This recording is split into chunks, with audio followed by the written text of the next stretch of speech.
អ្នកនាំពាក្យក្រសួងការពារជាតិច្រានចោលចំពោះការផ្សាយចោតប្រកាន់ក្នុងចេតនាទុច្ចរិតរបស់វិទ្យុ OFA ខ្មែរពាក់ព័ន្ធនឹងមូលដ្ឋានសមុទ្ររៀម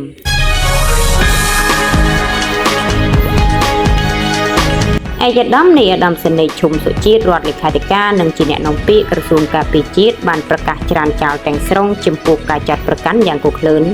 ដោយមានលក្ខណៈញុះញង់និងចេតនាទុច្ចរិតដែលនាំឲ្យមានការភ័ន្តច្រឡំ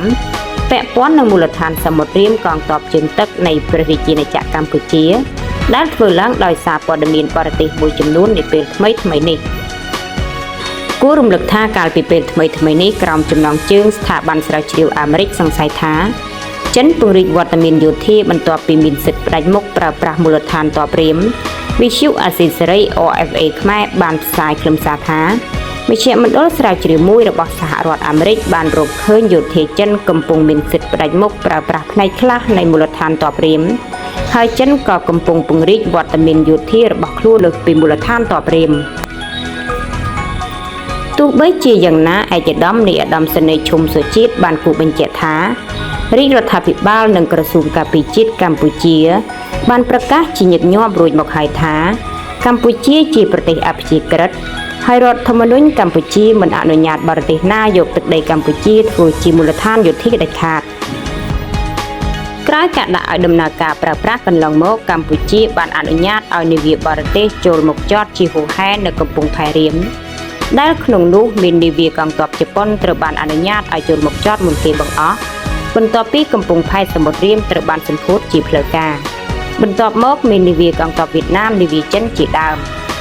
ពួកគេបានប្រើប្រាស់កំពង់ផែសមុទ្ររៀមដោយរីករាយដែលនេះជាភស្តុតាងជាក់ស្ដែងគ្រប់គ្រាន់អាចបញ្ជាក់ពីការគ្រប់គ្រងប្រើប្រាស់កំពង់ផែសមុទ្ររៀមរបស់កម្ពុជាឯកឧត្តមនាយឧត្តមសេនីយ៍បានបន្តថាក្នុងឱកាសសម្ពោធដាក់ឲ្យដំណើរការជាផ្លូវការនៅមជ្ឈមណ្ឌលភស្តុតាងនិងវឹកវើរួមគ្នាកម្ពុជាចិនផែរៀមកាលពីថ្ងៃទី5ខែមេសាឆ្នាំ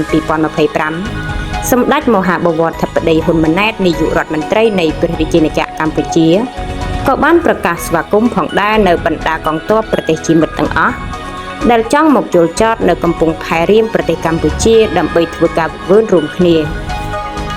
ទោះជាយ៉ាងនេះក្តីរាល់នាវាកងទ័ពបរទេសដែលចង់ចូលមកចតនៅកំពង់ផែរៀមត្រូវតែជូនដំណឹងមកកម្ពុជាជាម្ចាស់ផ្ទះជាមុនរួមទាំងនាវាកងទ័ពរបស់ប្រទេសចិនផងដែរដែលកម្ពុជាសង្ឃឹមថានៅថ្ងៃខាងមុខនឹងមាននាវាកងទ័ពប្រទេសជាមិត្តជាបន្តបន្ទាប់ទៀតនឹងចូលចតនៅកំពង់ផែរៀមនេះ